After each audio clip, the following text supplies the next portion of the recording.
Man, I wish. Oh, if only I had turned the mic on just a second sooner. Hi, everybody. Welcome to the show. Oh, You all just missed out on me cussing. oh, if only I had known that that's what you were about to say. Oh, well. If only you had known. If only you had been 7/8 Betazoid. Well, I guess people won't get to hear They that won't know yet. yet, but We yeah. know. Yes, indeed. So, hi everybody, welcome. Sorry, we're a little bit late tonight, but that's A little okay. bit later, a little bit later than you usually make us. You know, you have to make it about me. I'm just saying. I had to catch up, guys. So how are you? No. Cussing is not necessarily bad words. It's, yeah. Bad is like a value judgment. They are amazing words. They're wonderful words, yeah. Occasionally inappropriate words. Somewhat. They are words yeah. that will possibly, if used at the wrong times or in the wrong situations, get you fired. I prefer to think of them as a subcategory of conditional rudeness. I mean, it just depends on the circumstance. Exactly. Precisely. There's did I send that to you? The one about the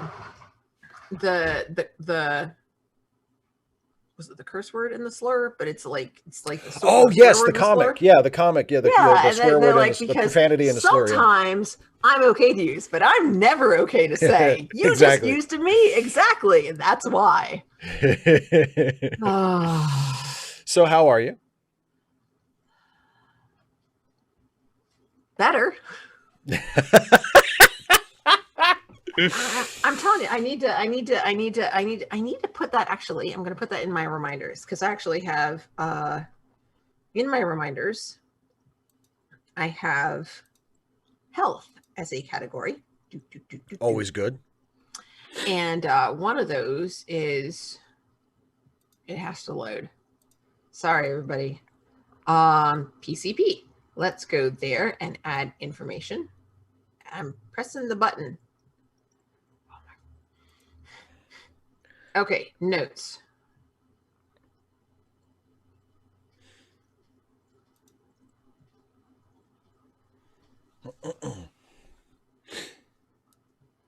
What do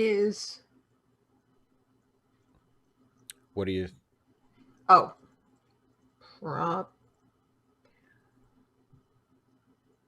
Hey, my autocomplete knows the name of my medication. That's good. Okay, there it goes. Okay, it loaded. Alcohol works better than propanolol for anxiety and stress. Yeah. Vodka's where it's at. A drop of booze. Or, Yeah. In this case, pear brandy. You had that the other day too. Oh my God, it's so good. Sarah Scott asks, have you guys been vaccinated against the dreaded lurgy? I have actually. I am at what is today? I'm almost completely effective. I'm a week out. I'm 3 full weeks out. So I'm almost like it. We got ours on the 12th of March. So, and Steve. Oh, that's right. Yeah, that's right. Show. I still have my. You can't really see it because of this, but I didn't take my Band-Aid off. My Band-Aid still. I got my and we both got the same. You got the Johnson & Johnson, and I got the Johnson & Johnson, which is a one-shot deal. You're done. So I got it today. It's convenient in a number of ways. How's your shoulder feeling, by the way? It feels fine. I can slap it. It doesn't hurt. It's. I tell people. I mean, maybe there'll be side effects that develop later, but so far so good. I feel completely fine, and it doesn't. It's sore a little bit, but no more than if I would have gotten any other shot. I mean, it's not. Like I am still. Although I'm disappointed for you that you didn't even get a sticker. No sticker. But I do. No stickers. But and I mentioned I tweeted about this and posted about it on Facebook too.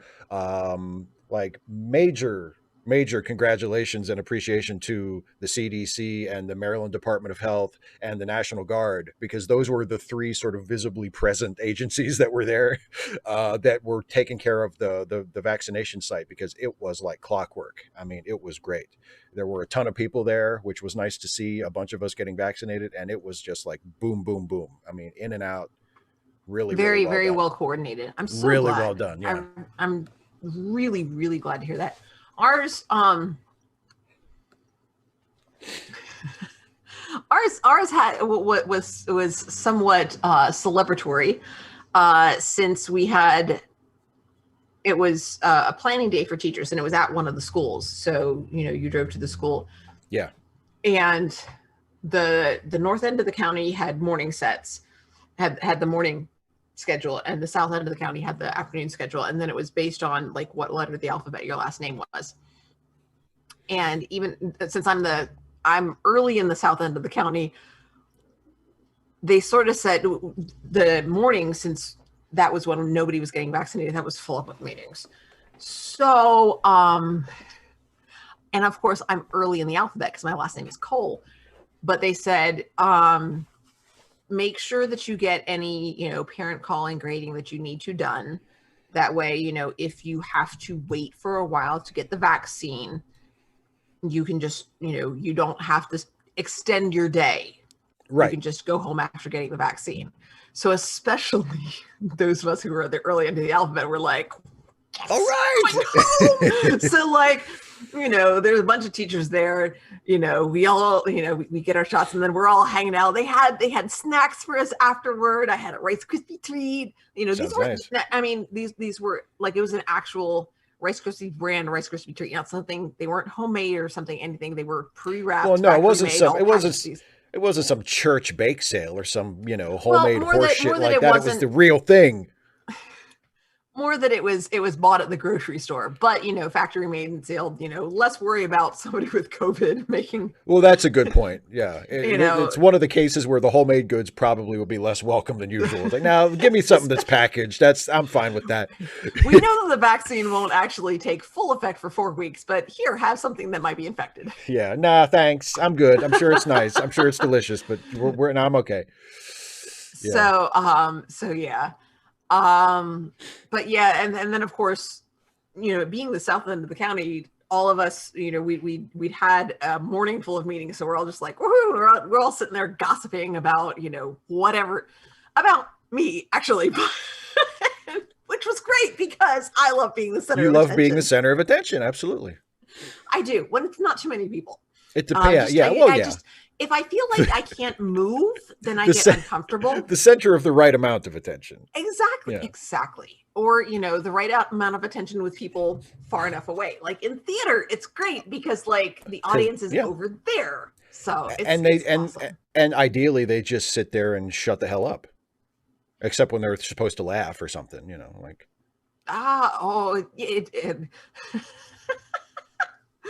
Oh man, that is that not your community theater experience? It depends. It depends. The first night of the murder mystery play that I was in. Yeah. And when the reveal was there, the reveal of who the killer is. The real reveal of who the what's that called where the detective explains things? There's a name for it. I can't think of it. It's not my English teacher brain is saying the denouement, and I'm like, no, there's it's like not quite the denouement. No, it's not. It's like the summation. The summation. Okay, yes, yeah. Like the detective's given the here's what happened speech. Yeah, and so the ushers who are volunteers, they take up the tickets and they do concessions and things like that. So they have reserved seats right up front, or just wherever they want to reserve their seats. So. These two ushers who've been helping out, and I knew who they were. I'm on stage right up front and center, and there's summation, and they reveal who the killer is, and these two nice ladies gasp like big, like in the middle of dead silence, and I'm just like, just turn and make sure you're looking at the detective.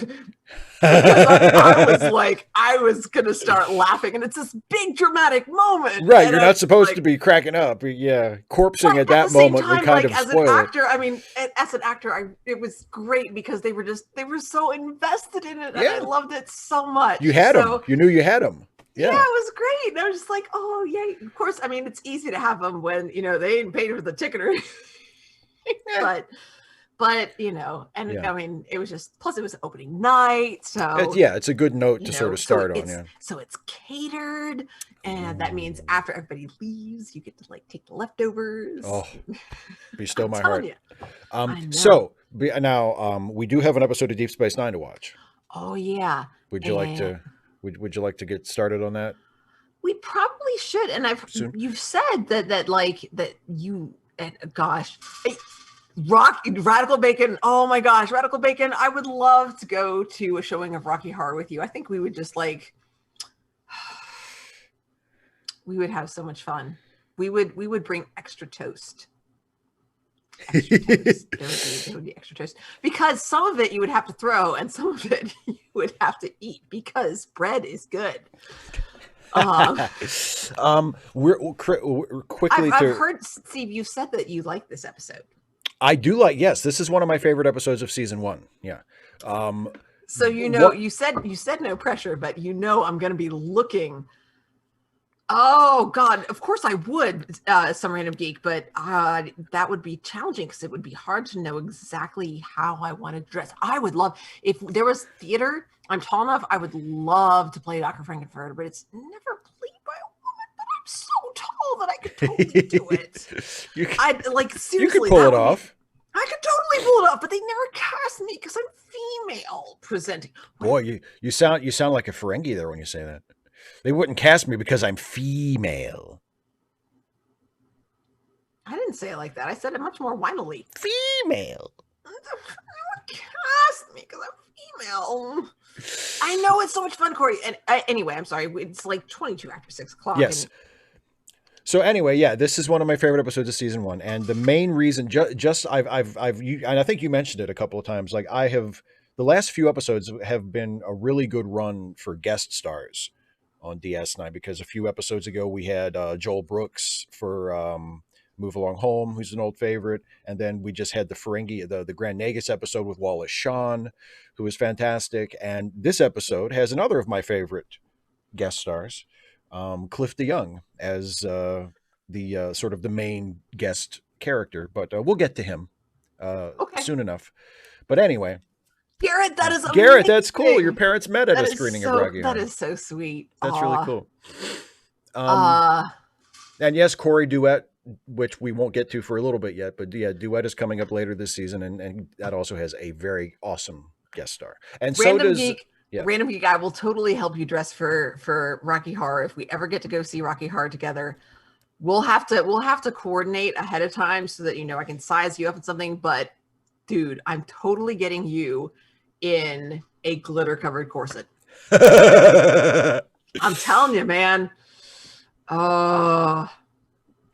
So yeah. Shall we? We could just talk about Rocky Horror for another hour and a half, as far as I'm concerned. But we could. But I told you that I would watch this episode, even though it was spoiled. I did spoil it for you read the summary and you spoiled it. Actually, the summary only spoils up until the commercial break. The summary doesn't really spoil that much. But anyway, so everybody get ready. Hopefully you have the episode queued up by now. On Netflix or Paramount Plus or wherever you're watching it. Netflix. And we're watching it on Netflix. And the time code will be up at the top of the screen there once we start playing. And it will be a countdown this time because of the way Netflix has its counter. So we'll be starting at -45:38, and then it'll be counting down from there. So anyway, that's just so you can all synchronize. Yes. Yes.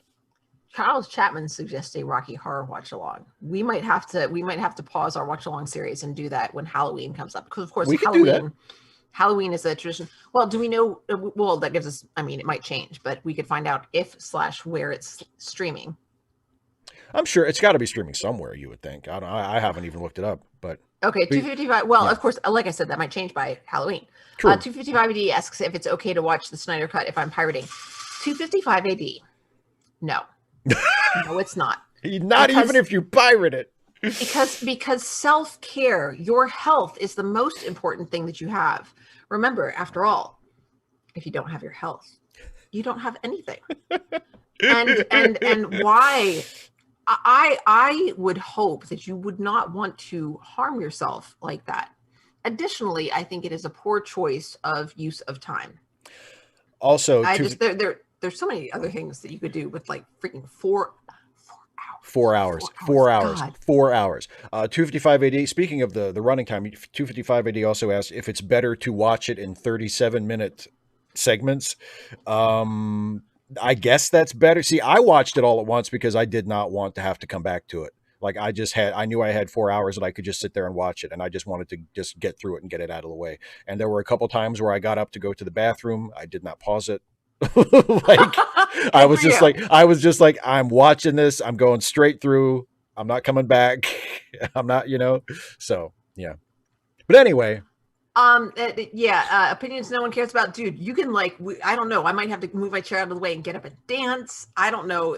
I think it'll be a lot. I think we should do that, Steve. You'll have to put it in a reminder or something because I will totally forget. And I'll see if it's okay. And apparently Richard Moore has confirmed it is on Disney Plus. It's on Disney Plus. Oh, wow. That's interesting. All right. Well, let's Steve, but anyway, let's start the episode. Let's start the episode. So as I was saying before, hopefully everybody has it queued up. We're going to start. We're all starting in the same spot at 0. I will count this down from 3. I'll do a 3, 2, 1 play, and we'll all start watching. And we'll go from there. And then when we get to a commercial or something, I'll do 3, 2, 1 pause, and we'll pause and talk about it for a while. And yeah, so here we go. Okay. Everybody get ready. Counting us in. 3, 2, 1, play. Beauty shot. Oh no.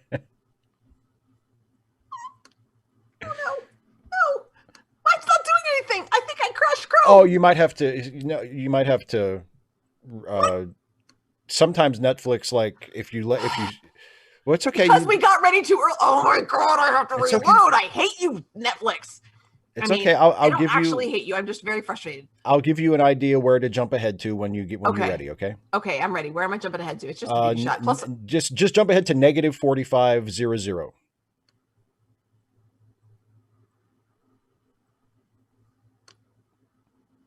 You got it? Yes. Okay. It's okay. Ain't nobody wants to talk to Cisco.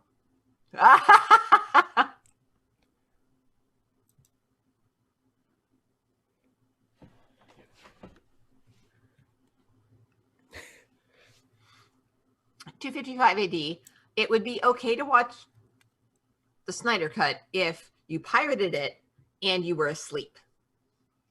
Sleep is important. So you steal it and you don't actually watch it. Exactly.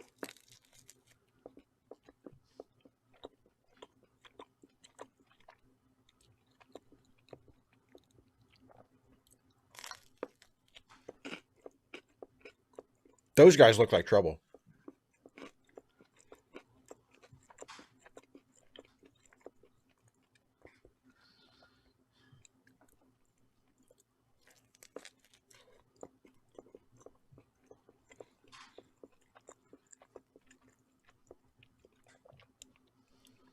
Sarah Scott. Oh man, I have to think about that. The 2 best superhero movies ever. That's a bold statement. It really is. I mean, because of course you've also got The Incredibles 2.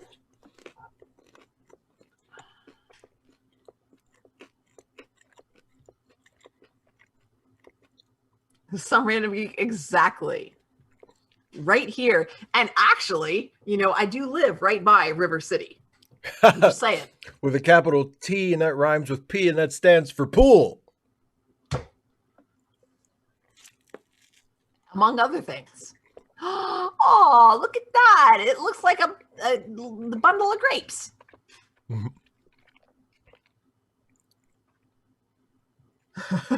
Richard Moore, that's awesome.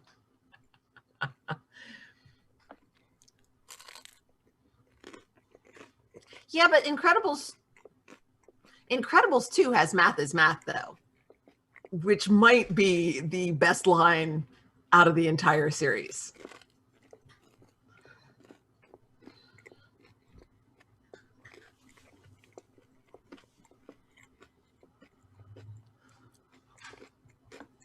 Ah, the inspirational music.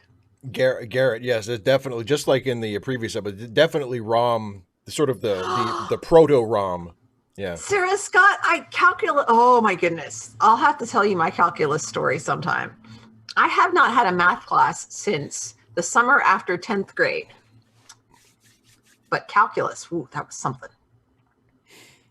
Well, no wonder if you were taking calculus in goddamn 10th grade. I didn't. Were you not just listening the summer after 10th grade? Did I not tell you that story? Well, the summer after 10th grade. Did I? I thought I told you about that. You may have, and I may have forgotten it because it's about math. Sarah, one day, we did math. Math is exciting and inspirational. I'm very glad that you think so. Look, tell you what, we don't have to do the calculus book. We can start with Algebra 1. I've got that one over there. No, that's cool. Come on, man. Math is fun and exciting and intriguing. We're not doing a series about math lessons. Good Lord. Sarah, I'm so sorry. Math is just, oh. The one thing I will say is the white-haired lady in the first one, they just dropped her, and she was the most interesting character out of all of them.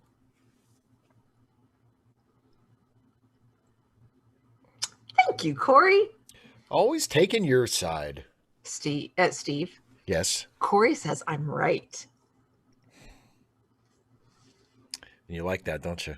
I do. I like that so much. It's so nice. I feel so validated. Radical Bacon math reluctantly. It would be. It definitely would be. See, here's the thing. I was thinking about this earlier this week. I'm like, if I just couldn't be an English teacher, I could totally be a math teacher. I could make math exciting and fun.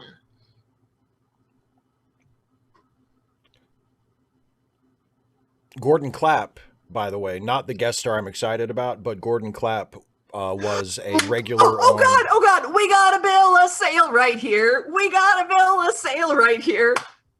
Oh my God! Pete's Dragon. Sorry, go ahead. Gordon Clapp was a regular on NYPD Blue, so.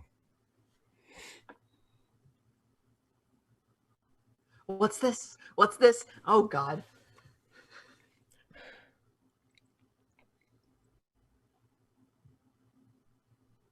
Such impatience, Now,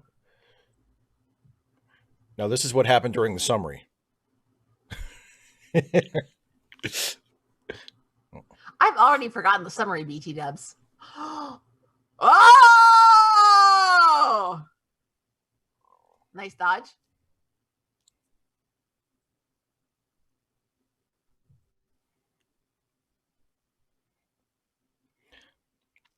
Opinions no one cares about. Yes, Cliff DeYoung is the who plays Croden there, the guy who came in with the phaser just now. He's the guest star that I'm excited about. Yeah. I like your boots. Oh no, oh do. Garrett, oh gracious. I said all of them.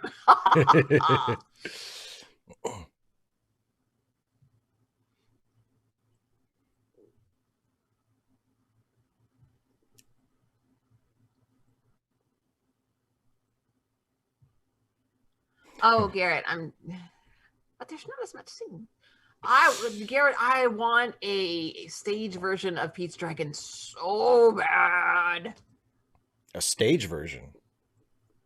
Yeah. How are they gonna do the dragon? Like a mechanical thing, like Warhorse, do like a mechanical dragon? I don't think so. I think you would. I mean, with current technology, you do a projection and scrims.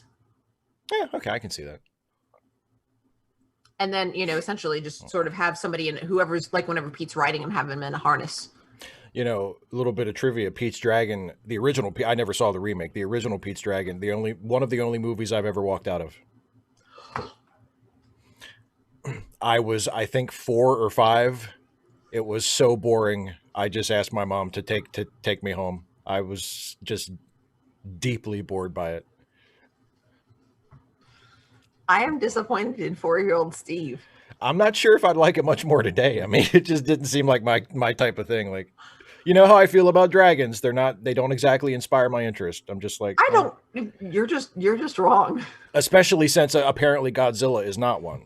I mean, so to hell with them. To hell with the whole. But it's got the best, the most delicious, delightful villainous character. He's got a mustache and everything, Steve. He's got a mustache. He's got a goatee. He's got a beautiful red satin lined cape. I've seen pictures, but I have no memory of this person because I barely even remember the movie. I haven't made you watch that song. It's one of my favorite songs, like, in the world. No. Okay, I'm gonna stop. I'm gonna shut up and watch this because you like it. See, this is the Sarah, how's that possible? Did they have mustaches? 255 AD. I don't. I'm trying to watch it. I'm trying.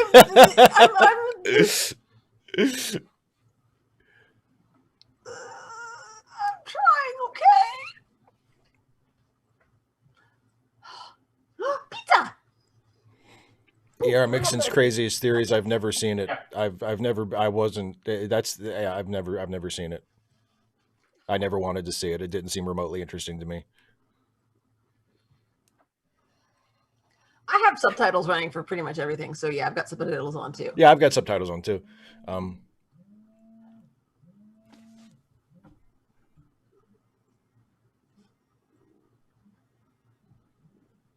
Yeah, it makes me hungry. I mean, killing folks is hard work. The Jane version.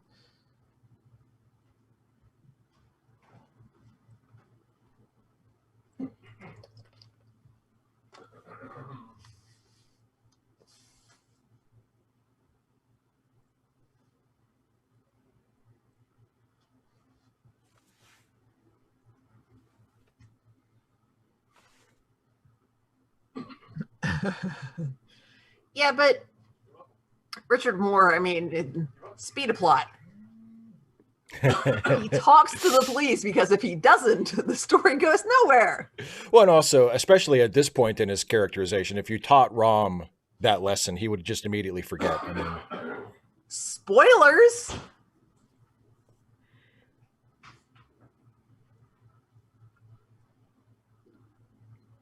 Brother, I've been there.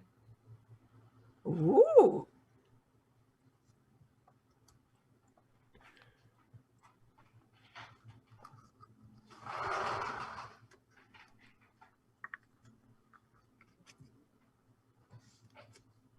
No, it's not pretty easy. It's like 3 little letters, 1 syllable.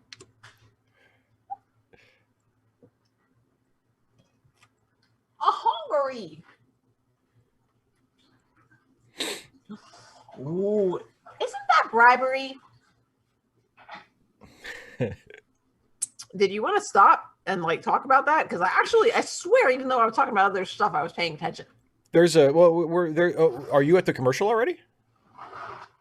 I think you're a little bit ahead of me. Uh-oh. Hang on. Let me pause at the commercial coming up here. 3, 2, 1, pause. Okay. So yeah, Dana, I am paused at. I'm like 30 seconds before. Yeah, Dana and everybody else, I'm paused at 33:56 remaining. So that's where we can sync back up. Because you had to kind of jump ahead. Wait, what did you say? 33? 33:56 remaining. It doesn't want to cooperate with me.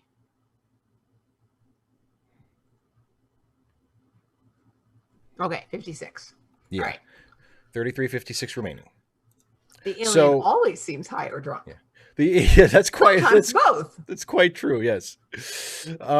So yeah, Croden is played by Cliff DeYoung, who is a fantastic character actor who has appeared in tons of TV, mostly.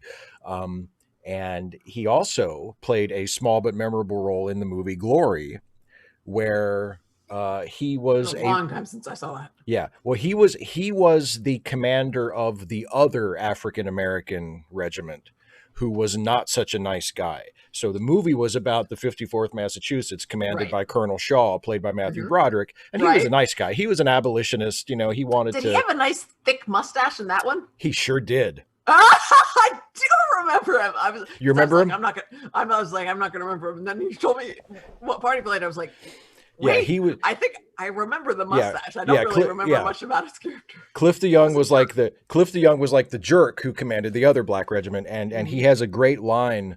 Kind of well, yeah. He has a great line where because he's portrayed as like a negative character, Mm-hmm. but He's you know a foil for Matthew Broderick's yeah, character. exactly. Yeah.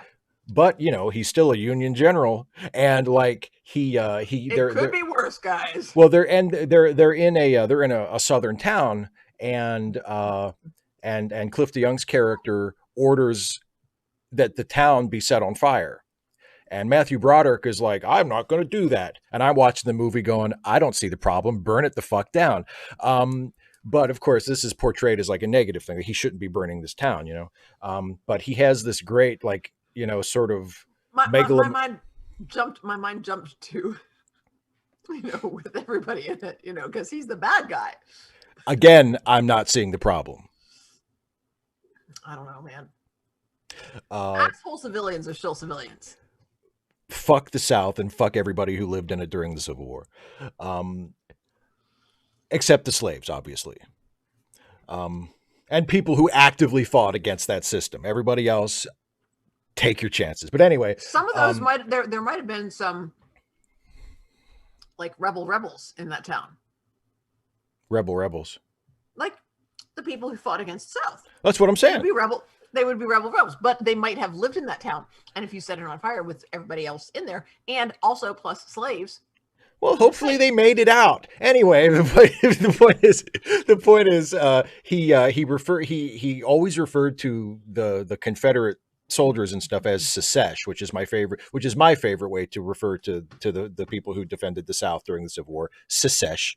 And he says, you see, secesh is like a plague that needs to be swept away like the Jews of old. And that's anti-Semitic, and I can't support that. But the idea of, you know, secesh being a plague that must be swept away, and then he sets fire to the town. And I mean, we're supposed to view it as like, oh, how terrible, he's gone too far. And nowadays, I would watch that scene and I'd be like, yes, set it all on fire. So anyway, that's Cliff de Young.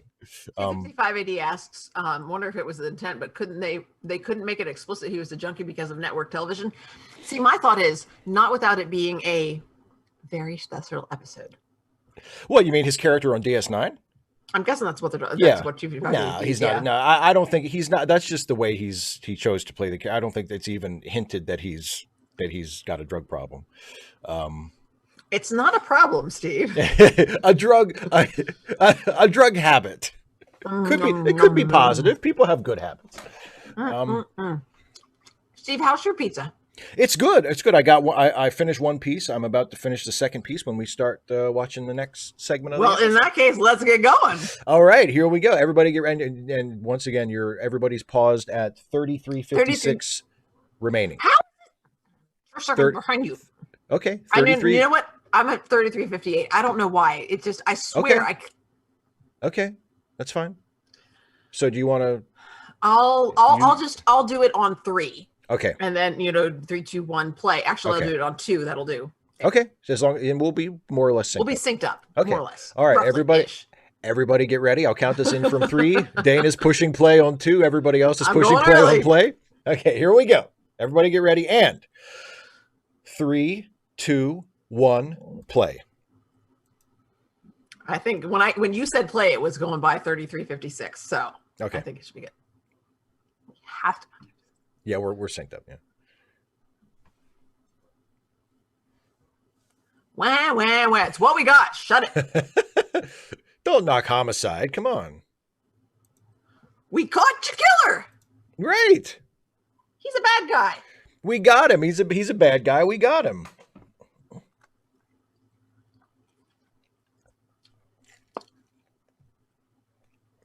Mm. I'm sorry, Sarah. I love you, and watch the episode another time, and you can get caught up on the leave us comments. Bye, Sarah. Thanks for stopping by.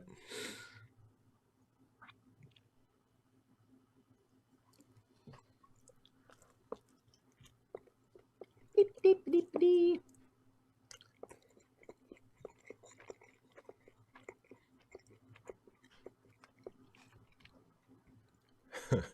Huh.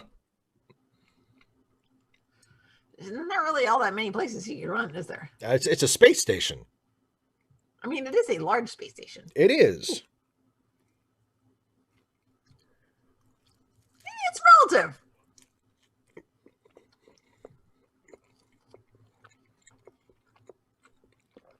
Garrett, you are right. Increasing security is totally kind of Odo's thing. Totally, kind of. It's kind of his main thing, especially in the early seasons of the show. Yum, yum. Ooh, pretty glasses. Be careful. One of them might. Oh, I guess it's not him. Because he's right Not this time. Ooh, little do they know, it's such a good phrase.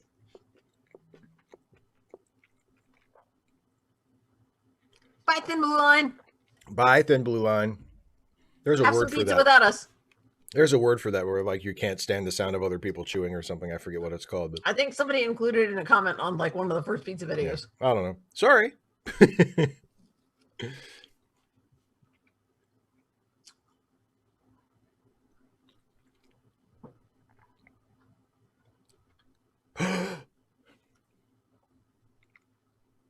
Ooh, expository dialogue. Let's pay attention.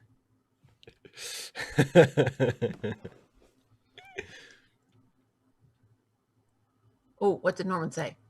Oh.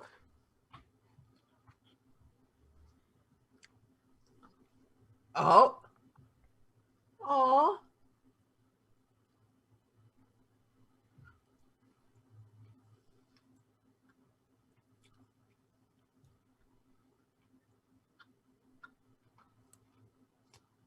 Yep, the usual. Except not Odo's usual, because it ain't nothing, that's for sure. Woohoo! Your usual nothing.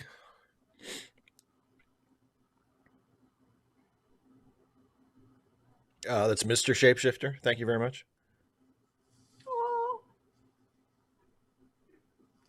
Well, you can. You just really, really don't want exactly. to. You just really want to kill him. I mean, just say that. Let's just be honest with each other. Honesty is the best policy, as some have said. Some have said. Not Clark Kent, though. I've been thinking about him fibbing. I think he's going to introduce himself with a bad lie. He's a fibber.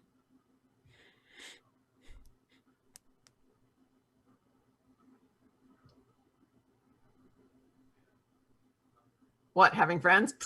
Yeah, right.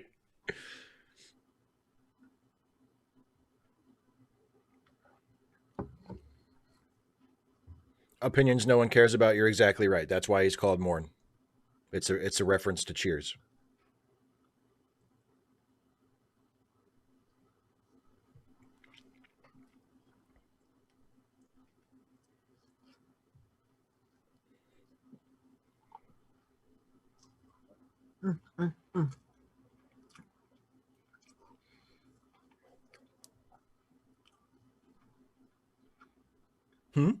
Beg pardon?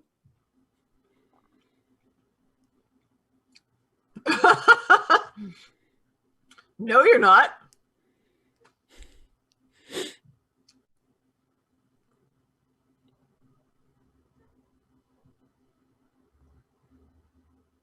Why are you believing him? I guess he's desperate. That's, This is this is the first lead of, Odo's people that he's ever had, so. Yeah, I know, but that doesn't mean it's true. No, it doesn't. But he still wants to see, what he's going to say. I couldn't. Even if you drew me a map?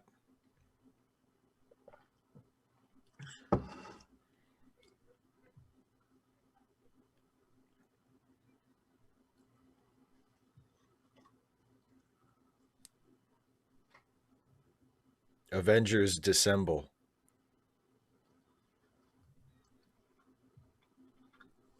Hey,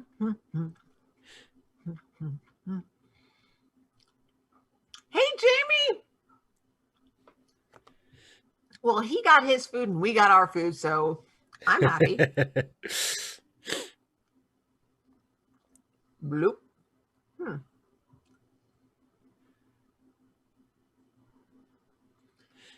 See, opinions no one cares about. I mean, these one syllable words. One would think they're the easier ones.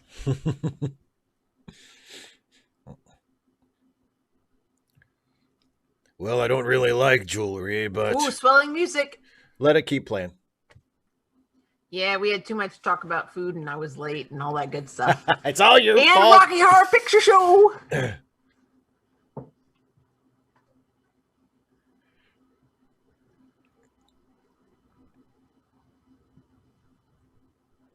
Pick up the phone. We know you're there.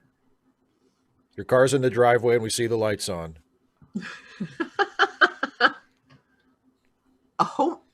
Oh my. A homicide. He's he's so unfamiliar with the word. He doesn't know how to pronounce it. He that's killed that's how peaceful us folks in like the future is. That's Gordon Clapp, by the way.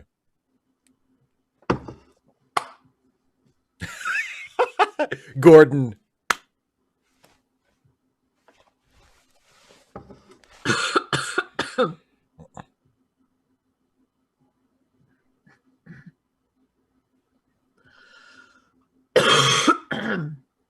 Excuse me.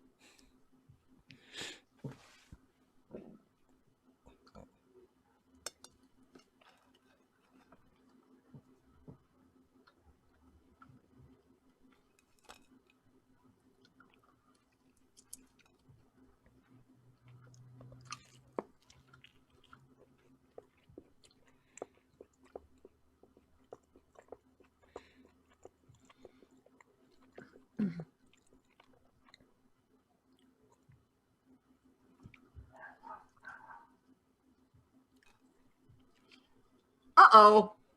Well, there's going to be some delay. I mean, he's not, I don't have him. I'll have to go back and get him.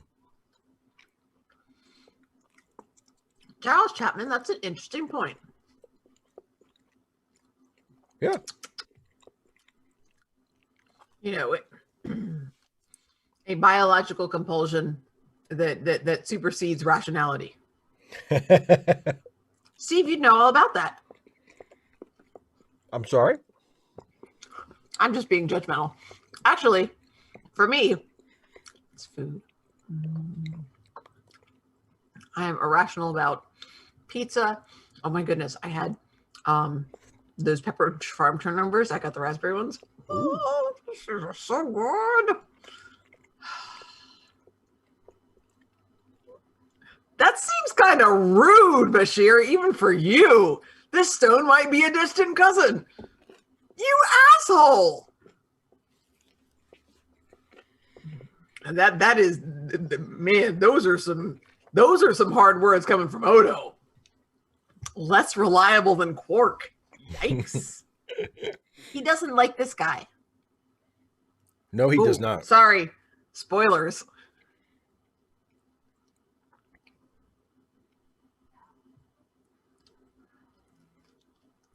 Give me back my stone, man.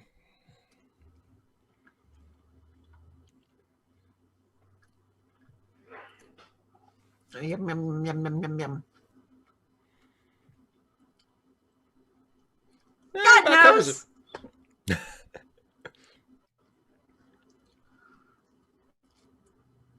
Give me the rock. Come on, give me back my rock.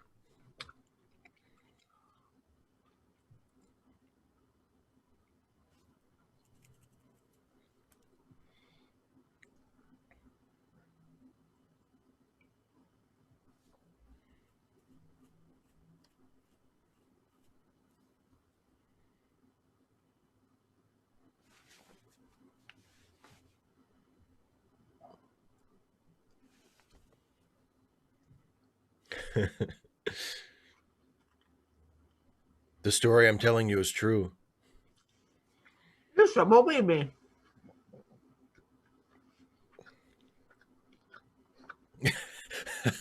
Opinions no one cares about. Don't touch my cousin like that.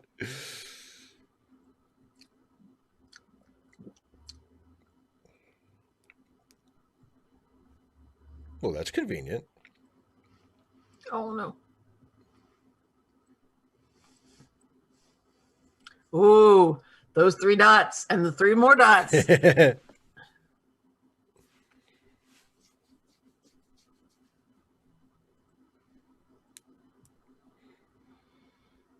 That's why I'm going to kill Akel. The Rockin' Donkey, only when the plot requires it. I don't see how he's being stupid. I mean, he's never said that he believes what Croden is saying. I mean, I think, obviously he would like it to be true because, he wants to find other people. He ain't got like nothing him, else. Yeah.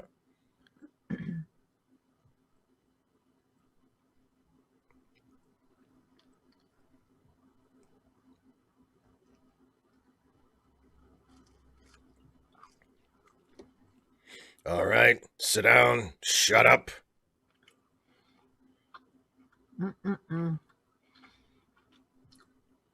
Jamie J, he is security. And he knows that, or he has observed that despite all this blah, blah, blah quality, you're still more likely to be taken seriously as an authority figure if you're a dude. That's right. Humanity hasn't evolved that much. Friggin' humans. Humans are the worst. I don't know about the worst. I mean, there can always be worse. The Borg are pretty bad. I think humans are at least better than the Borg. I mean, arguably, the Borg are true neutral. Well, I mean, unless you're being assimilated by them. Ask somebody, ask Guinan if they're a true neutral. Was she assimilated? No, but her people were destroyed by them. Okay, 3, 2, 1, pause. Okay, I'm actually paused with the ship showing up, not in the black. Is that okay? Are you? Well, I'm at 2055 remaining. Where are you at? 2054 somehow. Okay, it's okay. It's not a big deal. Whoa, Radical Bacon. Wait, what? He's 8? It depends on how you reckon it. In later episodes, when we learn a little bit more about Odo's backstory, I don't know if it's exactly clear how many years it's been since he was found, but like he was found by and sort of, studied by a scientist before he knew how to shapeshift. Like he sort of learned how to shapeshift while he was being studied in this laboratory on Bajor. Okay. So, and he's referred to in that stage of his life is sort of referred to as him being an infant, but we're not really sure like how long that lasted. How long he had been in space before they found him. He may have been a blob for a long time. Yeah, exactly. Okay. So, but he, in terms of like his life that we see here, where he's like, taking the form of a person and working among other humanoids, like it's 8 years might be about right for first season DS9. 255 AD asks, if they don't have an extradition treaty with this dude's planet, do they have any obligation to return him to said planet? And look, so I've heard about this thing called like the Prime Directive. Like you don't like fuss about, like, so I don't know. Does that still apply? Oh, Radical Bacon says it's been 18 years, not 8. But yeah, it's not a super long time. But yeah. No, but that would be really interesting. Like he's only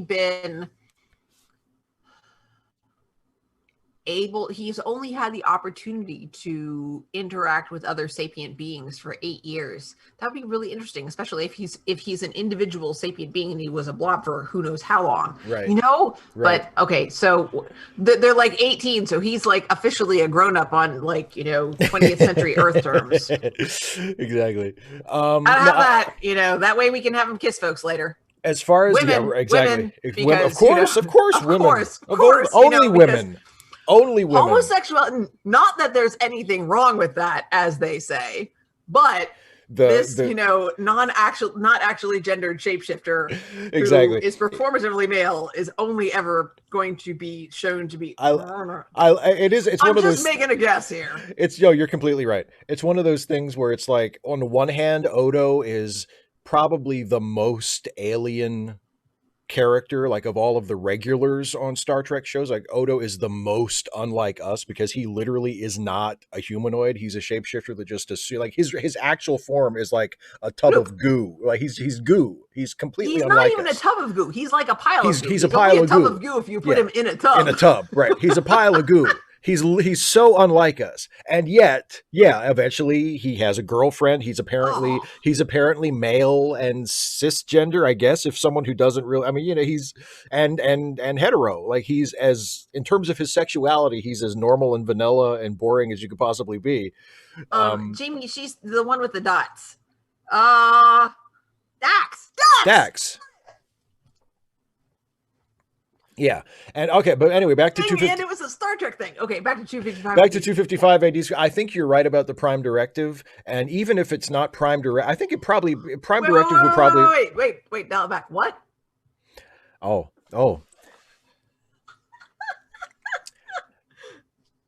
You're right, Dana.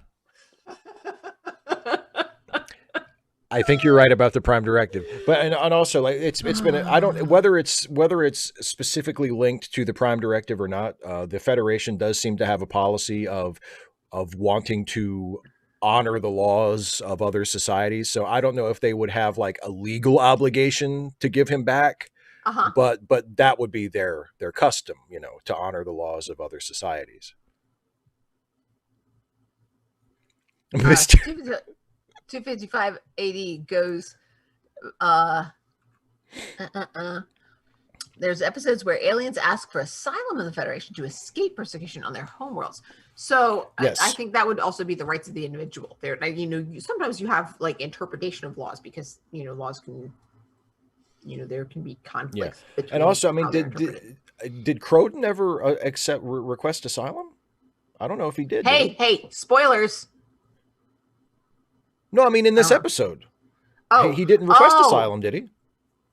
Wait, who? Croden, the guy who's talking shit to Odo about finding changelings and stuff. The guy Cliff DeYoung plays. Oh, okay, yeah, got it. Yeah, that guy, the main guest star guy. Yes. Yeah. I don't know. I don't think I have anything else to observe. Okay. Or state. Shall we? If there's anything else. It's yeah. Let's go ahead. You're good. All right, everybody. Anything else? We're paused once again. We're paused at 20:55 to go.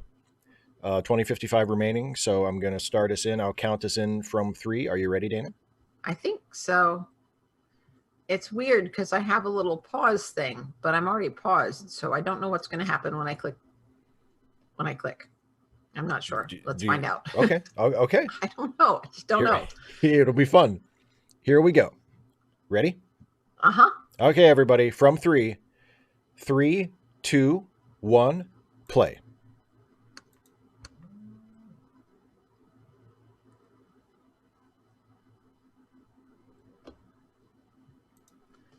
Name.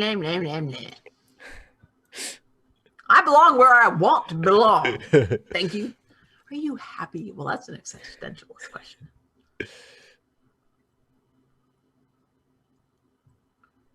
Can we punch him in the face? Don't talk like you're one of them. You're not.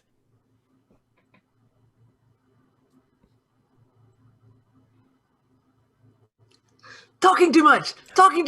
You got it. Nope. And he keeps talking. Yeah, well, he talks too much. He's not going to stop just because he got. Odo, can you make some earplugs for yourself? He can just make his ears disappear.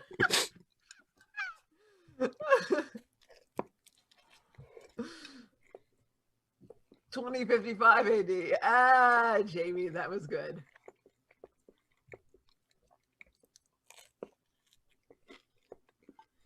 Both of them, man. Serves you right, you fucking bigamist.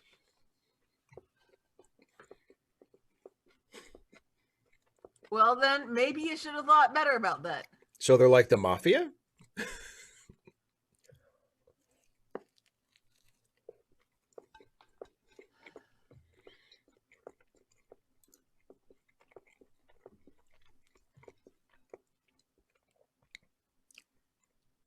And a hell of a lot more fun.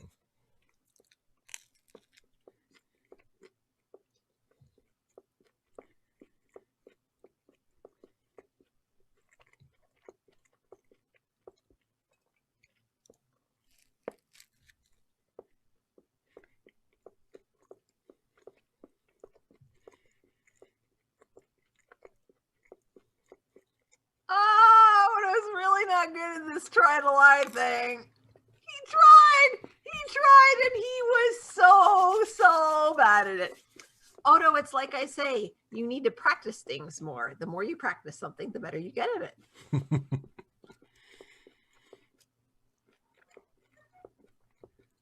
Mr. Croup, he didn't specify that they were ducks. They could have been geese. They could have honked. They honked, exactly. The guards honked as their throats were slit. They have it coming. They have it coming. I'm trying to count my platinum here. He's lying. I'm Quark. Lies. The constable's responsible. How does that sound? Nice. I think it sounds terrible. What kind of wit is that? Hey, our Mixon's craziest theories. You want to know how I got these scars? Wait, who's got scars? He's doing a Joker reference because I did one earlier. Well, actually, with Croden, it would be, you want to know how I got this shit on my forehead? He does kind of have a butt head. It's the butt. Somebody pointed out earlier there are quite a few aliens on Star Trek that have variations of the butt head. It's like it was a popular design in the 90s. Quark's got one. The Miradorn guy there has one. I mean, they really are butt heads. They're total butt heads. They're total butt heads. It's like, that's a character archetype. No, Rocket Donkey, weren't you listening to what we just said? They're butt heads. They're not cowards. They're butt heads.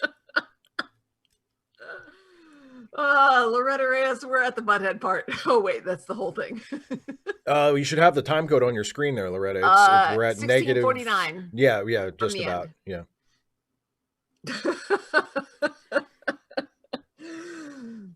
Aurelian, I would apologize, but I am not sorry at all. I'm going to see that until I forget it, which will probably be before the next time we watch DS9, honestly. JBJ, that's such a great quote.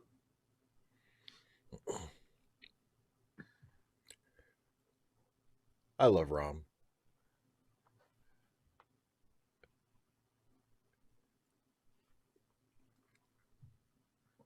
Yeah, no, but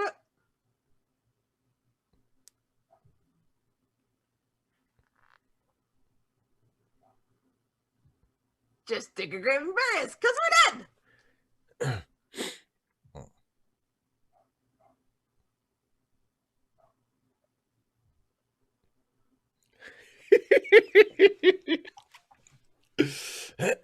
Like, Rom definitely becomes a more interesting character as the years go by, but I have a soft spot for just dumb, shallow season 1 Rom.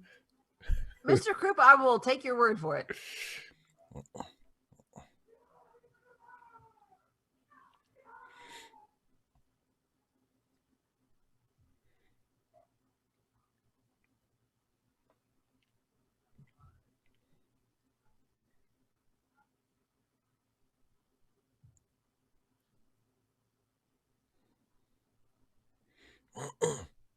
Weird focal distance there. Like, his chin was really big. Yeah. Oh, well, we tried.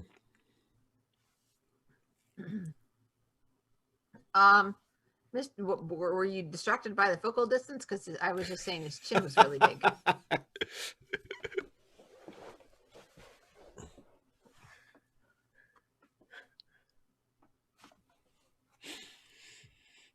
Oh my God. Oh yeah. Okay. Maybe there's a biological imperative. There's got to be an episode. He can't just shut him down completely. Can't just punch him in the face just a couple of times.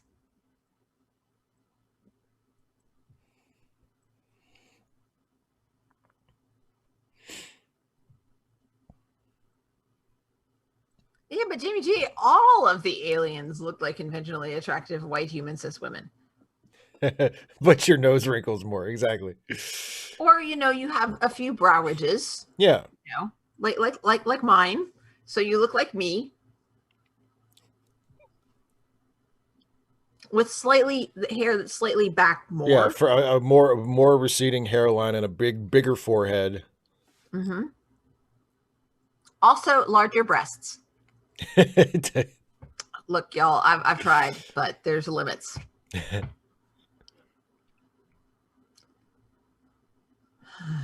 Or we will notice none of them with the butt. We miss out on the butthead females. There are some butthead females coming up. One day. Promises.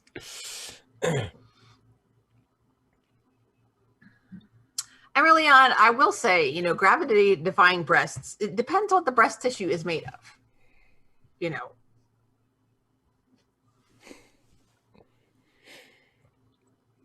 I can get us through the titular vortex.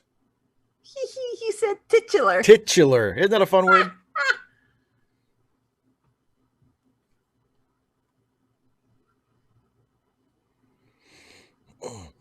All right, let me see what we got here. Is he buckling in? Nope. Oh, they never buckle in. Okay, I swear I thought I saw him. Oh, no, he was taking his handcuffs off. Odo was taking his handcuffs off. Okay. I couldn't tell but I was like, did he just put on a seatbelt? Because that's the first time I've seen that. He's the smartest character in the history of Star Trek. Blah, blah, blah. Oh, he's just annoying me. Radical bacon. I'll ionize your gases. You kids back there better shut up. I'm coming back there. I'll ionize your gases. I just remember whatever is most convenient, that's what I said.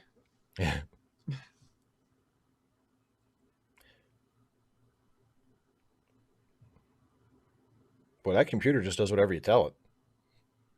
Wasn't that how it's supposed to be? Duh. What am I doing? I'm disengaging the impulse engines and going to thrusters. I just said it.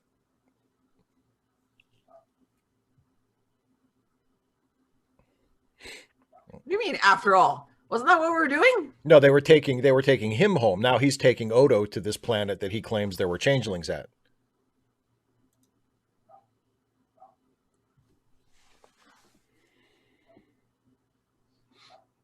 Yeah, 255 AD. I know exactly what I'm doing with this thing that I'm. That's how it always works. Anybody can fly anything.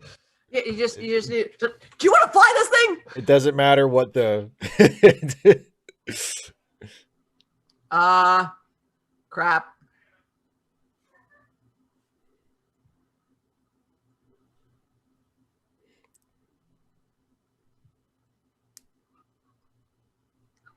What if he's a changeling?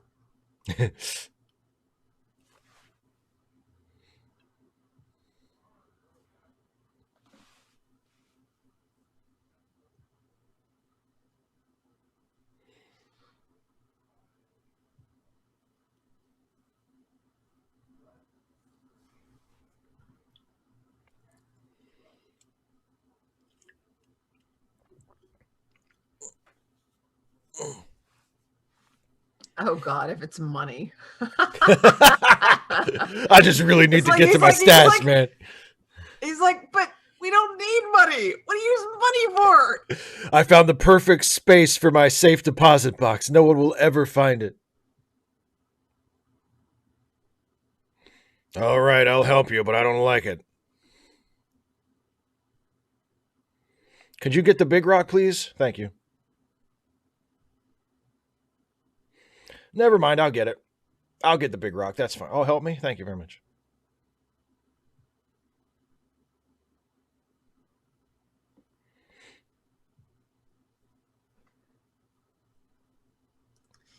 shapes itself to fit the lock. Why'd you say that all dirty? Has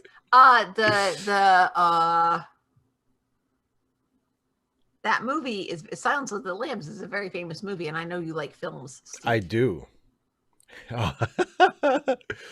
It shapes itself to fit the lock. Brilliant. It's River. Yeah, Except really. she's not naked or crazy. That you know of. Well, she said something that the first thing she said was something that made sense. That's true. She seems pretty lucid. Ah, Garrett, exactly. It's a class. If the alien guest star had just been honest, there would have been no plot. Exactly.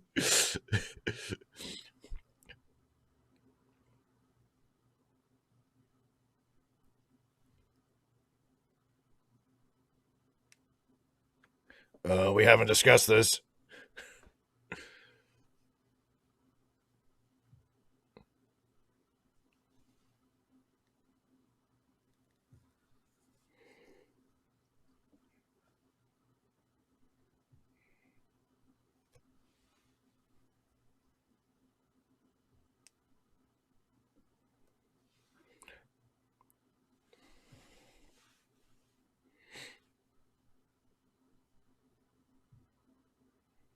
Keep going.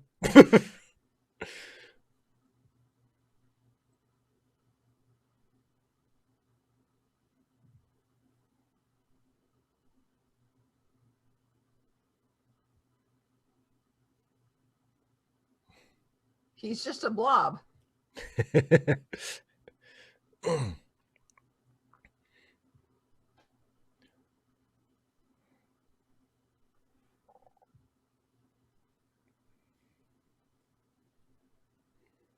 Loretta Reyes, apparently. You just have to hit them in the shoulder. Reese, the answer is just say to yourself, it's just a show. I should really just relax.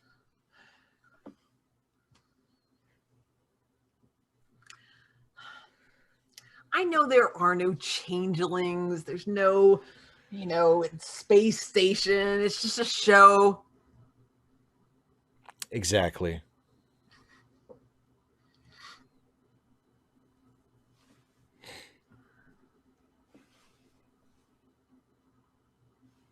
Well, that sounds like fun.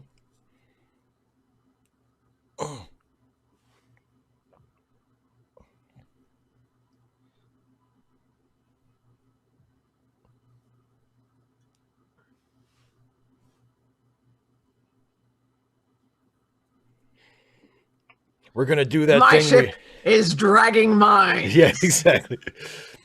We're going to do that thing we always do in situations like this and just set some shit on fire. Woohoo! Radical Bacon. Stop saying things that make sense. Jeez. Plot. I think a lot of it is that they kind of changed the rules for Odo at some point, but they never really settled on. Like sometimes they say that when Odo takes the shape of something, like he becomes that thing. Well, yeah. So I mean, I don't know. The truth is, but I mean, essentially, they needed for the story. He needed to have the guy carry him. So therefore, how are you going to carry just like? Yeah, you're gonna just scoop him up and like. They had the stasis chamber. They could have just like picked up the lid and scooped him in there. And like, okay, come on, let's go. That side, I got this side. Easy. Oh, he's slipping off. Might have ruined the dramatic impact. Having a little bit of comedy in there, but the truth is he got knocked unconscious because he had to for the plot. Like that's so that Croden could have his moment of decision. He's coming about. See, he understands. Oh, he's coming about in a different way. Yeah, he's not coming about like that. On second thought, I'll let him go.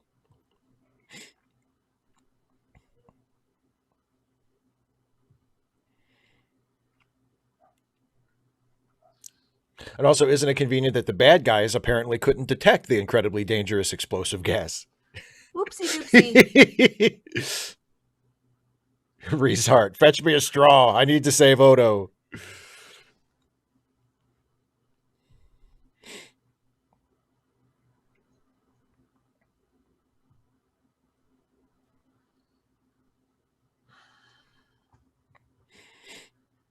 Odo needed his own bucket. Yeah. You know, you have your own bucket that you like. I mean, I do have friends.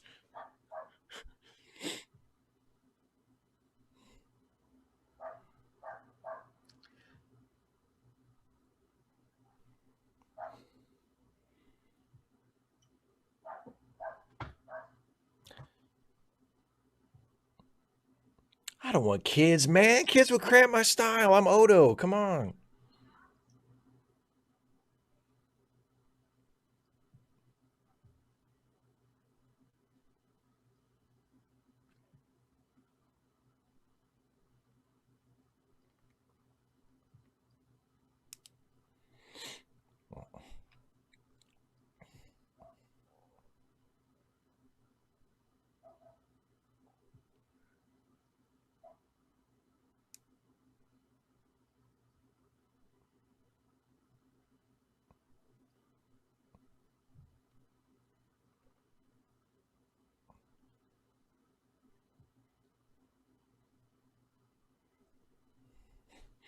Thanks, Nut, for mentioning that they obviously couldn't afford to build a set for my ship.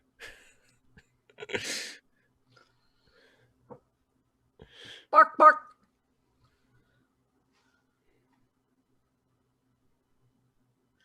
Opinions no one cares about. He doesn't hate him. He just despises him. It's totally different. Oh, Emerleon. Oh, maybe it's all connected. Like it's real stringy. Like if you start to swallow, you got to keep going. Ugh. Yeah, Loretta Ray. Exactly. He's going to try ripping off Vulcans now.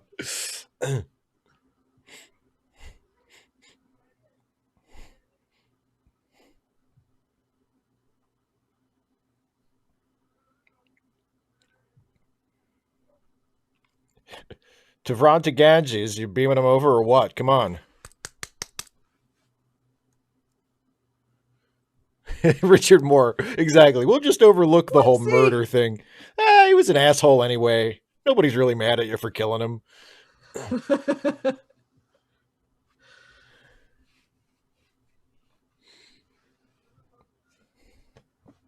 Garrett, come on. The word you're looking for is trusting. I mean, he's a Federation dude, right? Federation dudes wouldn't lie to other Federation dudes. Reese Hart says, I just like to view it as Odo didn't want a daughter so badly he's willing to let a killer go free. Oh, it's perfect. Truth. Jamie J, see, that's just it. Based on what I suggested, we couldn't eat Odo. Odo would have to be eaten by a single person.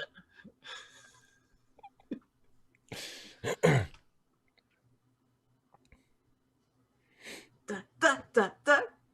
Cousin! Coulson Odo! It's me! Odo! It's me! It's me, Balky from Planet Meeple. So happy to see you! Oh. Anyway, that's it. Didn't expect we'd have a Perfect Strangers reference. But I'm perfectly I'm thrilled that we did. Didn't see that one coming. No spoilers there. So, from what you were paying attention to, I totally paid attention. What did you think of that one?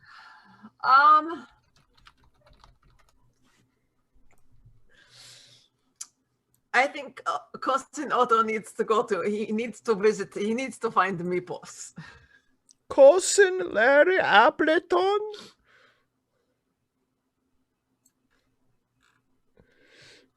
Okay, 25580 asks, Indeed. Suppose what he told them about his wife and kids is true. Would that make you think the Federation was wrong to turn him over to them?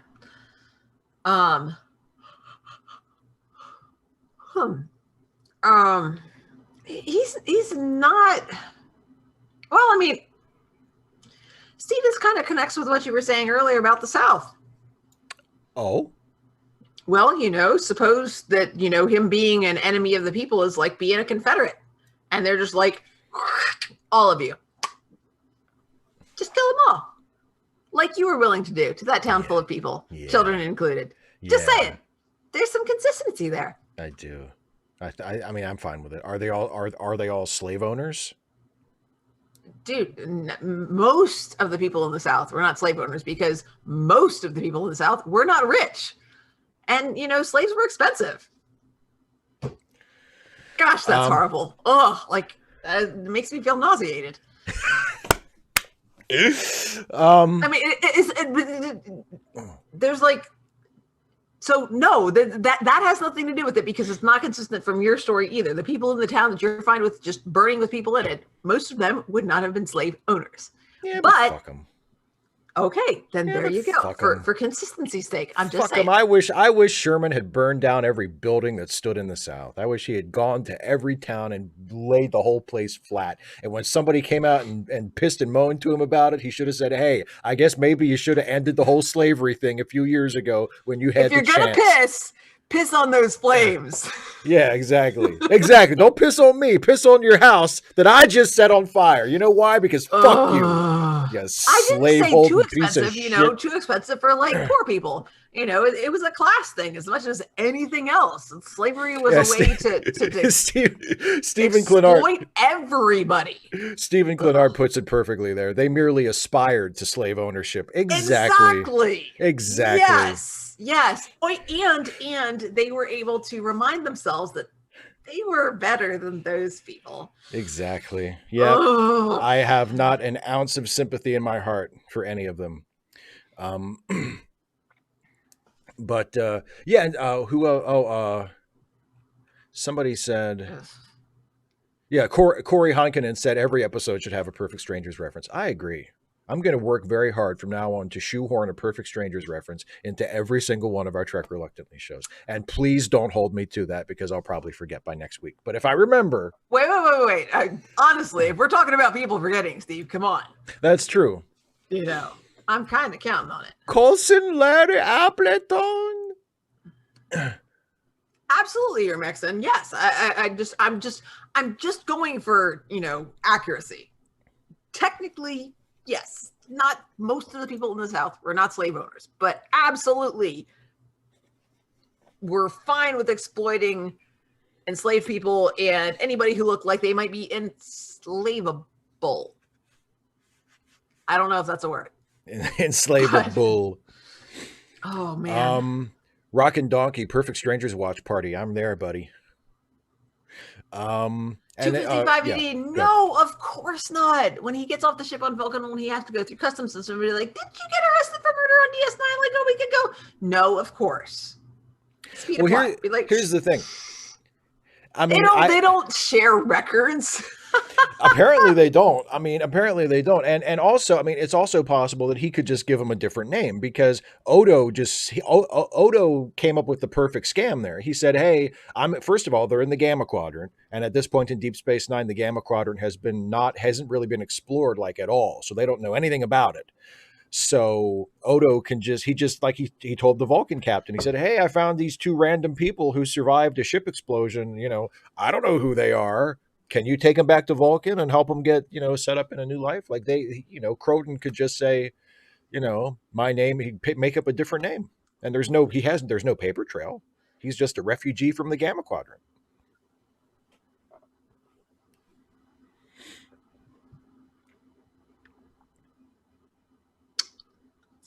Jamie J. Nice paraphrase.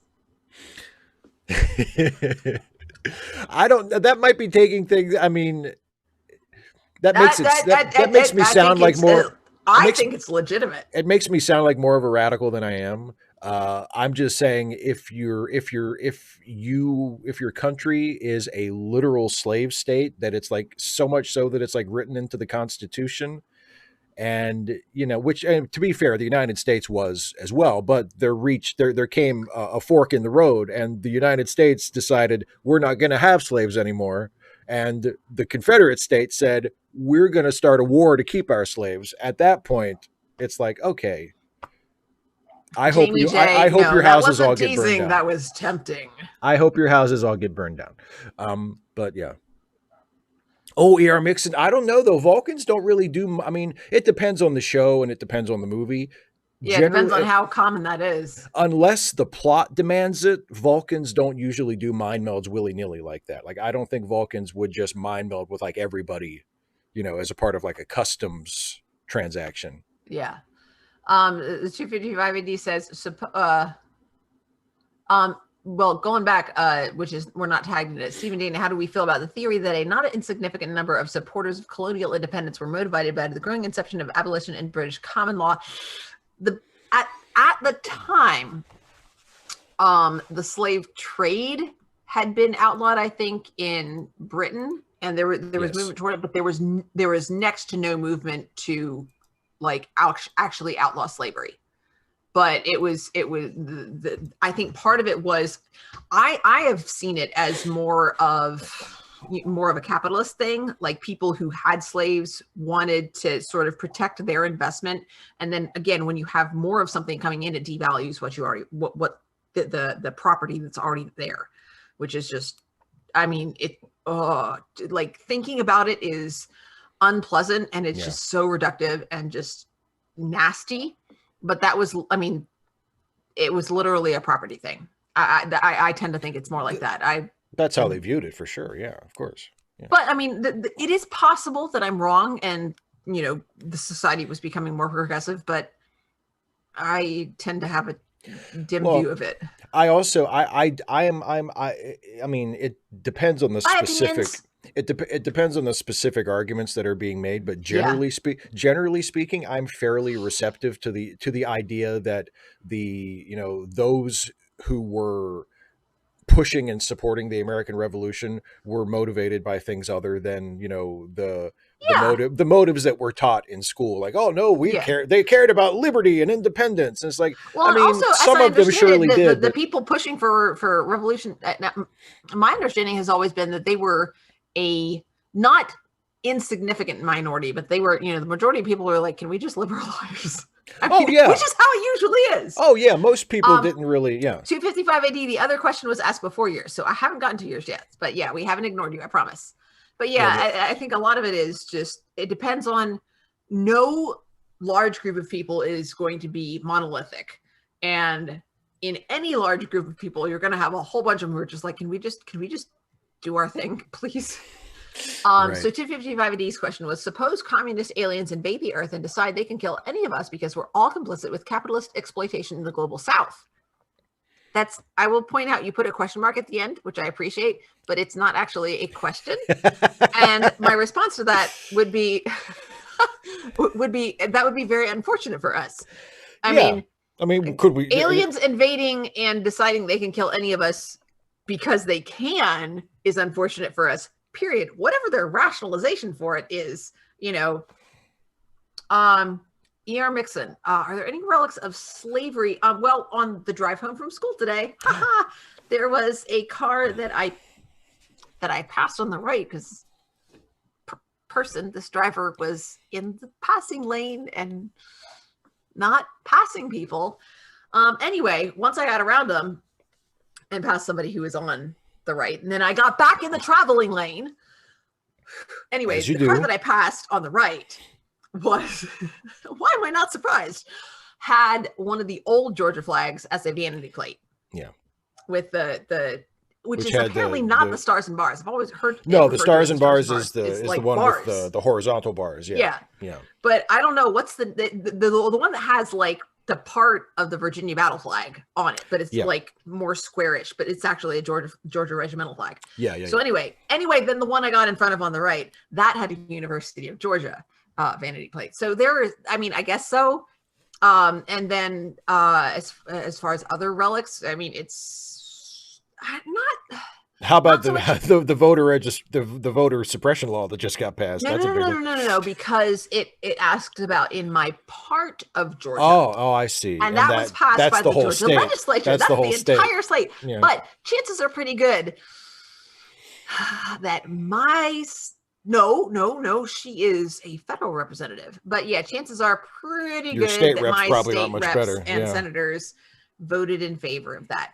But, as I've said before, what that means is, that We just push for everybody to get state IDs. We support them, help them get state IDs, help them get transportation, make sure that they are registered and they can get, if they want to vote by mail, that they have the opportunity to do so. And we provide opportunities for people that, our legislation has taken from them. And we make sure that people get their opportunities to vote. And also pressure your senators and congressional representatives To change the law. to pass to pass the federal law that will supersede the state laws. And hey, guess what? You can't do that. 255 AD. Yes, they would be incorrect in thinking that was justified. I mean, because they a whole lot that out of our hands, and there are lots of human beings. First of all, if they're exterminating humanity, then they're exterminating the global south as well. I mean, you're saying, you're treating these people badly, so we're going to kill them and you. I guess you're putting them out of their misery or something. We're starting completely over. They're doing they're doing the Noah thing. It's exactly. God throwing up his hands and going, to hell with this whole thing. And let's be honest, I don't think any of us here think that God was justified in that. No. It's pretty. It's pretty. Ugh. Now, if God had chosen only to drown the American South during the Civil War, once again, they're doing regime change. So the aliens, by killing everybody, the aliens are doing regime change. Okay, it depends on what you mean by regime change. Like, I'm not entirely sure who is being exterminated in that case. Like, are they repopulating the Earth with aliens? IDK, man. They're going to be colonizers. Yeah, that's hypocrites. Weird. Hypocrites. Yeah, and then there was another remark about who was it? Spock? Was it being not a very nice mind melder? Oh, from Star Trek 6. Yeah, there's an infamous Spock is not an ethical mind melder. I'm like, okay. There's an infamous scene near the end of Star Trek 6 where Spock forcibly mind melds with someone to try and extract information from them because it's like a ticking clock scenario where they know there's going to be an assassination attempt at a peace conference, but the peace conference is secret and nobody else knows where it is. And they think that Lieutenant Valeris, who was part of a conspiracy with these assassins, knows where it is. So Spock grabs her and forces her to mind meld with him. And it's a rough scene. It's not Spock's most shining moment, but I mean, in fairness, it is depicted as a bad thing. Like, we're not supposed to. And Spock himself, he's kind of Jack Bauering it. Well, and Spock himself seems disturbed when it's over. You know what I mean? Like, he seems upset after he breaks the mind meld, and also he doesn't even actually get the information. Like, she doesn't know. So. And then they just call Sulu, and Sulu knows. So it's like, fuck, why didn't you just call Sulu? Why'd you have to mind meld with her like that? Just get Sulu on the phone. Yeah.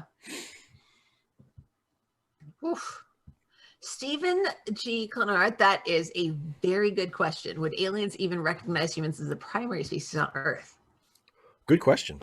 Yeah, I'm telling you, the octopus or the cetaceans. Cetaceans are where it's at. So I'm told. 255 AD again. Nope. I mean, yes, there's the whole idea of, it's, can't make an omelet without breaking eggs. Every cook will tell you that. But look what happened to the cook. My goal is now to have at least one clue reference in every Trek Reluctantly. That is, I like that ambition. I do. Well, I will probably forget about it by next week. So, Summer and Geek. Yeah, 24 was just all kinds of, just pushing the envelope on. Let's see, how bad can we make our handsome lead behave and you'll still think he's awesome? That 24 is another one of those shows. I have never watched a single episode of it, and I have never been remotely interested in seeing it. Like the few like when I saw like commercials for it and like previews for it, I was intrigued when I first learned the premise. I was intrigued. I thought it was a neat idea to have like have it be in real time and like every hour was like an hour in the day. Like that seemed like an interesting premise. But then when I realized like how fucking off the wall and goofy it was, I was like, no. And then furthermore, when I heard that it was basically like, like torture porn, where like the hero just like, oh no, he tortures people, but it's good, it works, and he gets useful information. And no, oh great, sounds like a great show. We did. You haven't seen it, What? but he's in it, right? What? What? Disney's Three Musketeers. No, but who's in it? Kiefer Sutherland. Oh yeah, I love Kiefer. I love Kiefer Sutherland. He's great. I mean, yeah, he's a great actor. And essentially, he was like a proto Jack Bauer. Oh, in Three Musketeers. Yes, in Three Musketeers. It's like, we kept seeing, because I mean he's like a toned, like a younger, I guess, a younger and less just vicious, brutal Jack Bowery type of Jack Bauer. Yeah. But like, as Athos, I mean, if you've seen any version or read Three Musketeers, I mean, Athos's story is pretty, I mean, the whole thing is intense, but they de-intensify everybody else. But Athos, they keep some intensity for. Yeah, Garrett, I remember seeing. It's been a long time, but I watched Nick of Time when it came out on video. I think initially, and I remember thinking Nick of Time was pretty good. At least it was a good like use of that gimmick, like this movie happens in real time, like that was like the gimmick of the movie, and it did a pretty good job with that. Yeah, but oh man, I thought it was intriguing, but yeah, I was like, yeah, maintaining that intensity for an entire season was just like, it doesn't work that way. Like 24 hours, you go pee at some point. Yeah, like he would, or he'd be dead. Like if he had that kind of a day. He only has that kind of day like once a year. That's true. No, did you miss like go back when this goes not like the opposite of live, when this de-lives, I guess. Yeah, when it's archived. I mean, notice that I've pointed out a couple of times that Steve's stance about burning that town with the people in it is, that I am not on board with that. You don't find that reasonable, no? Nope. Hi, beautifulest one. Beautifulest one. So good to see you. Thank you for the kind words as always, my friend. And yeah, people, we mentioned Kiefer Sutherland, and everybody jumped right into talking about how awesome Dark City is. Dark City is an awesome movie. I'll take your word for it. We never watched that? I guess not. I don't remember it like at all. Yeah. At all. Well, maybe now that I don't think we ever did. But Disney's Three Musketeers is just like, oh, it's so much fun. And it's so quotable. Well, Dark City isn't as much fun. Oh, the Dark City does have some, but it's not like a super depressing movie. Like Dark City does have like some very sort of fun, sort of pulpy elements to it. But it's not. It's not like a romp. From the Empress of America. The Empress of America? There's no Empress of America. Are you calling me a liar, boy? Yeah, and he says something. God, Chris O'Donnell's lines are just so cheesy, and he delivers them so straight, and it's just like, it's like Batman and Robin, but like more so. Wow, that is. No, it's great. And then he says something like, "Do it yourself." And everybody looks back at Porthos, and he goes, "Little pimple, Oliver Flat. Like, meet me behind it wasn't the loop. It was, so I recognized it when he said it. Anyway, and he's like, 1:00. He's like, all right. He's like, and bring a long wooden box. That's what it is. And then Chris O'Donnell, as D'Artagnan, says, bring your own. Ooh, she sure told him. And then Athos, as Oliver Platt, just goes, he just starts cackling. Oh my goodness. That's when I got the idea to build this pine box. Yeah, Garrett, No, that is absolutely not what I said. I was just I wanted to use the pun, what if there were rebels? But no, because I had also pointed out that there would probably be civilians in the town, and how could you be okay with that? I think I agree with Garrett. Dark City is dark but not grim. That's very true. Ah, that's a good distinction. And it had it, Important and I mean, distinction. and for as dark as it is, it has a very hopeful ending. Well, I mean, like, yeah, So like I liked, well, and again, both of those are horror movies, but I have to do some thinking. Gosford Park's a little bit dark, oh and yeah, and then of course there's Get Out, which I loved, oh boy, and, yeah, and definitely some a darkness little there, dark. and a hopeful ending. Yes. And similarly, 28 Days Later, I was just going to say dark, 28 Days Later. Amazing loved that one. ending. Super dark movie. Amazing hopeful ending. Absolutely. Hopeful, but also very practical and grim, and you're just like, Hopeful with hopeful while staying true to the story. yeah, but also just like, Yeah. wow, they just let everybody die. Shit. I mean, like, it makes perfect sense. What are you gonna do? But what are you gonna do? But yeah, 255 AD. That's something, and that's something that I have planned for a future video. Is the question of violence, and it's like one of the few things that I like from William Carlos Williams is that it's actually not a poem; it's an essay, and oh, you showed me this. I've read this. Yeah, it's really nicely done, and it's sad and beautiful.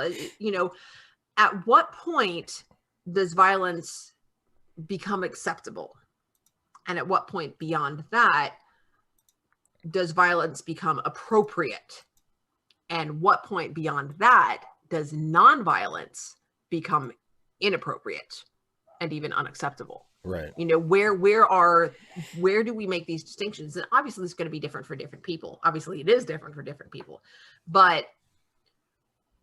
and I don't think you can truly know until you're in one of those situations. But I think it's important to think about it before you get into that situation. And it's something I ain't got the video for it because I haven't figured it out yet. And also because there's been a lot going on, you guys. Oh gosh, sure. like teaching just sucks. So I love it, but it sucks a lot out of me lately. Yeah. Loretta Reyes, why are we gonna? Oh, gotta get a movie. What? Ask around. I mean, maybe somebody has got it on DVD. Check your library. Check your local library, please. But what if she wants to own it? Well, then it's worth $8. Yeah. If you want to, and of course you can't. Can you really own it? Yes. Radical Bacon asked if we're going to start plum posting. I have no idea. I have no idea what that means, and I'm glad you have no idea too. Apparently, it means saying plums over and over again. I'm just saying. Okay, well that seems silly and totally on brand for the internet. Wait, okay. And we're lustful for I haven't read a whole lot of Malatesta, just some excerpts really, but gosh, y'all, I got so much to read. You don't understand. So I did start the Edward Snowden. I'm now on page 12 of that. And of course, we have the Dispossessed coming up. Yes, this on Friday. Day after tomorrow, Steve. Day after tomorrow. Yes, it is. Have you read? No. I'm reading. I'm going to read it tomorrow. Ask me if I'm surprised. Oh, plums. William Carlos Williams. Oh, yeah, okay. Obviously the plums in the icebox. Yes. Sorry, just I was talking. Yes, and the red wheelbarrow. And I'm just like, I am not, not a William Carlos Williams fan, as you will find out if you watch the video that I have dropping on Tuesday. Or no, actually, if you watch the video, it won't say anything about him, but it's in the description. That's right. Yeah. Yeah, I mentioned that I'm not a William Carlos. Your exquisitely written description. Do the thing where you talk about the stuff and Random Geek puts links. Yes, I was just you read my mind because we're getting to the end. I didn't. I explained it poorly, but no, it's fine. Anyway, so we're gonna wrap up, but before we go, I want to remind everybody about the charity links that are linked in the description. Charitylinks.page, where you can go and find fundraisers and PayPal links and such for some friends of ours who need a helping hand financially. So if you can afford to throw a few bucks some of their ways, that would be fantastic. And also don't forget that Dana, of course, you have a YouTube channel. I do. And I want to emphasize this. I am a junkie for comments. I mean, people are like, Please yes, leave Dana comments. hit the subscribe and ding the bell. I don't know what that means, but I think that's where you get like notifications. You get notifications, yeah. Okay. And you said there's like community stuff. I don't know anything about that, you guys, but leave me comments. I love that so much. And then what else do we need? Okay, so we already talked about Friday. Friday is our chapter 12 of the Dispossessed. Monday is my next conversation stream. My guest will be T1J. T1J. And the one do you know janitor. what you're going to talk about yet? No idea. Okay. We haven't talked about it. Maybe nerdy stuff, maybe like comics and movies and stuff. I'm not sure. We'll have to see what he wants to talk about. But yeah, that's Monday. You are nerdy and white. And he is nerdy and not white. So okay. It's a perfect combination. There you go. Well, I was going for that song by Weird Al. Oh yeah, White and Nerdy. Yes. White and Nerdy. Yes, indeed. So then Wednesday, a week from tonight, you and I will be back with the next Trek Reluctantly. We will be watching Firefly. The episode we're watching is trash, and that's the title. I don't know if the episode is trash. I haven't seen it, but it's called Trash. What episode are you watching? Trash. And also next Wednesday will be the next Trek Reluctantly video that I'm writing now that will be about Star Trek and how it depicts disability. So that's sounded good so far. It's Jamie hopefully asks about. I will say I'm incredibly impatient. I almost never watch or listen to stuff. I almost always read so that I can go at my own pace and I can stop and pick up more easily. I would love a link, but don't count on.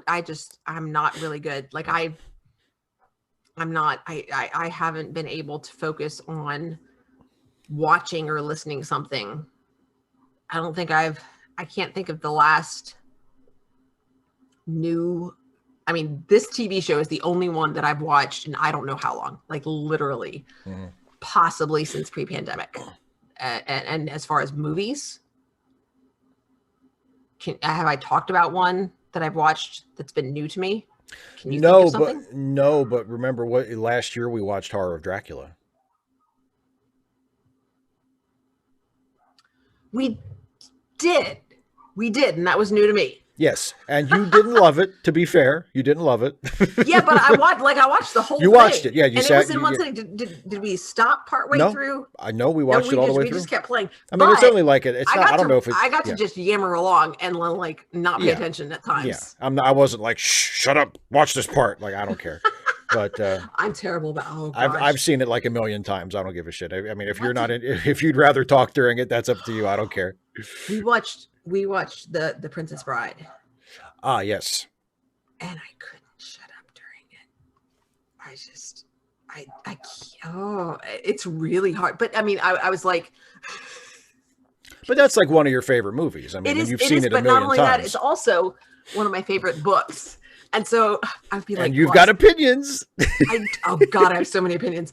And like, I would be like, this is just here. But this part in the book, it says this. And I'd be like, hang on, let me find it. And there's like silence as I'm turning pages. And I'm like, I was such a bad movie watcher. Just y'all, guys, thank you. Anybody who's put up with, just imagine this. How long did these episodes actually last? Like 45 minutes? 45 minutes or so, yeah. So imagine a movie like twice as long. And possibly then some of and I'm just like blah blah blah blah blah the entire time. We're like pause. Also, it's so much better when they deliver it this way. And this other version, oh gosh. Yet some random it wasn't just that I wouldn't shut up. I was like, pause and let me read that part to you in the book, and you see how it's so much better because we get their internal monologue. Hey, don't you're very enthusiastic and you don't want to watch that with me. And in certain situations you have very, very poor impulse control. You can't just sit there and be quiet. You have to let it out. You have to let it out. I wasn't even it was late in the movie when I realized I need to shut up. They'd suffered through like at that point like 2.5 hours, and I'm just like, okay, I need to stop. So anyway, next Wednesday will be my next Trek Actually video, as well as the next Trek Reluctantly, and then a week from this Friday will be the next Ask Away. So I think that's all the stuff upcoming for this channel and for your YouTube channel. And Dana's YouTube channel, of course, was linked in the chat earlier, and it's also linked in the description of this video if you want to go subscribe to Dana's channel. And please watch her videos and leave her comments, because she is a total comment junkie. I'm such a junkie. Which is probably a poor analogy to make, but I just it's so much. It's problematic, but it's problematic. And Jamie J, impulse control is the thing that I use so much of to stay employed at doing something I love. And then when I get home, it's really, I'm just like depleted. I'm so depleted, you guys. Okay. You're just like, I ain't controlling shit. Yes. All right. Anyway, we need to wrap this up. So, yes. So I can go talk to my family. Exactly. You have your family thing tonight. So anyway, I do. we'll be back next week to watch Firefly, to watch the episode titled Trash, which may or may not be trash. I've never seen it. Hopefully, but, hopefully, you will not think it is trash. Hopefully it will be a good or episode. At least our conversation with our in the comment stream will distract you enough that you can, not mind all the trashiness. Random geek, yeah. I would go beyond craving into desperation. Starving. Anyway, Jamie J, it might be boring, but we will not be. No, also, we definitely will be. It'll be Maybe. pizza night. Absolutely. It'll be pizza night for you. Sometimes I got a freezer full of pizza, but yeah. You got a there will be eating. There will be eating of some form. So be warned. Yes, so be warned. Anyway, yeah, thank you all for watching. Thank you for being with us. We'll see you next time. Have a good night, everybody. Take care. Bye.